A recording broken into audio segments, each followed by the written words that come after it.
Hello, ഇന്ന് വളരെ സിമ്പിളായിട്ടുള്ളൊരു കേക്ക് മേക്കിംഗ് ആണേ. പക്ഷേ ഇതിലൊരു സ്പെഷ്യലുണ്ട്. ഇതെനിക്ക് വേണ്ടി ഞാൻ തന്നെ ഡെഡിക്കേറ്റ് ചെയ്യുന്നൊരു കേക്കാണ്. സാധാരണ ബർത്ത്ഡേ ദിവസം വരുമ്പോൾ നമുക്ക് വേണ്ടപ്പെട്ടവരാരെങ്കിലും വിഷ് ചെയ്യുന്നതും ഗിഫ്റ്റ് തരുന്നതും ഒക്കെ പ്രതീക്ഷിച്ചാണ് ഓരോ വർഷവും നമ്മൾ എക്സ്പെക്റ്റ് ചെയ്യുന്നത്. എന്നാൽ ഇത്തവണ എൻ്റെ തന്നെ ഗിഫ്റ്റിന് വേണ്ടിയാണ് ഞാൻ വെയിറ്റ് ചെയ്യുന്നത്. കാണുമ്പോൾ വളരെ സിമ്പിളാണെങ്കിലും ഇത് ചെയ്യാനുള്ളൊരു എഫേർട്ടിനോട് എനിക്ക് തന്നെ റെസ്പെക്റ്റ് തോന്നുന്നുണ്ട്.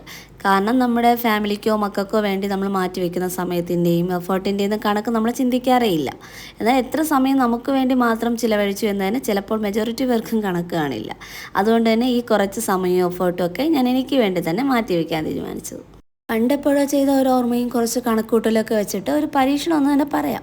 പലരും എങ്ങനെയാണ് അതിൻ്റെ റിസൾട്ട് എങ്ങനെയാകുമെന്ന് ചിന്തിച്ച് പലതും മാറ്റിവെക്കുന്നവരുണ്ട്. അതിലുണ്ടായിരുന്ന ഒരാൾ തന്നെയാണ് ഞാനും. തോറ്റുപോകുമോ അല്ലെങ്കിൽ കളിയാക്കുമോ എന്ന് ചിന്തിച്ച് ചെയ്യാനുള്ള പല കഴിവുകളും സ്വയം നമ്മൾ തന്നെ ഇല്ലാതാക്കും.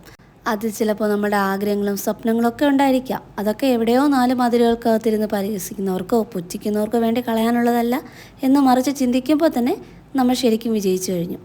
പിന്നെ വരുന്നത് പെർഫെക്ഷൻ. നമ്മൾ കൊടുക്കുന്ന സമയവും ഡെഡിക്കേഷനും ഒക്കെ ഈ പെർഫെക്ഷൻ്റെ ഒരു ഭാഗമാണ്.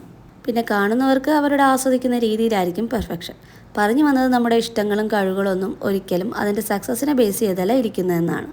എന്തായാലും നമുക്കിനി കേക്കിലോട്ടേക്ക് ഇനി തിരിച്ചു വരാം. അത്യാവശ്യം വലിപ്പമുള്ള ഒരു ബൗളിൽ 1 കപ്പ് പഞ്ചസാര പൊടിച്ച് പൗഡറാക്കി എടുക്കുക. അതിലേക്ക് 3/4 കപ്പ് സൺഫ്ലവർ ഓയിൽ ഒഴിച്ച് പതുക്കെ ഒന്ന് മിക്സ് ചെയ്തെടുക്കണം. നന്നായിട്ട് മിക്സ് ആയതിനു ശേഷം 3 മുട്ട ഇതിലേക്കിട്ട് മിക്സ് ആക്കുക. ആദ്യം ചെറുതായിട്ട് മിക്സ് ചെയ്തിട്ട് പിന്നീട് നന്നായിട്ട് ഇളക്കി യോജിപ്പിക്കണം. ഇതിലേക്ക് 1 കപ്പ് പാൽ കൂടി ഒഴിച്ച് ഒന്നുകൂടി ഇളക്കി ചേർക്കുക. ഇതെല്ലാം മെഷർ ചെയ്യുന്നത് സെയിം കപ്പിലായിരിക്കണം. അടുത്തത് മൈദയാണ് ആഡ് ചെയ്യേണ്ടത്. 2 കപ്പ് മൈദ ഇതിലേക്ക് ആഡ് ചെയ്ത് പതുക്കെ മിക്സ് ചെയ്ത് കട്ട പിടിക്കാതെ ഒരു തിക്ക് പേസ്റ്റ് ആകുന്നവരെ ഇളക്കിയെടുക്കണം. ഇനി ഇതിലേക്ക് 1/2 ടീസ്പൂൺ ബേക്കിംഗ് പൗഡറും 1 ടീസ്പൂൺ വാനില എസൻസും കൂടി ആഡ് ചെയ്ത് വീണ്ടും നന്നായിട്ട് മിക്സ് ചെയ്ത് എടുക്കാം.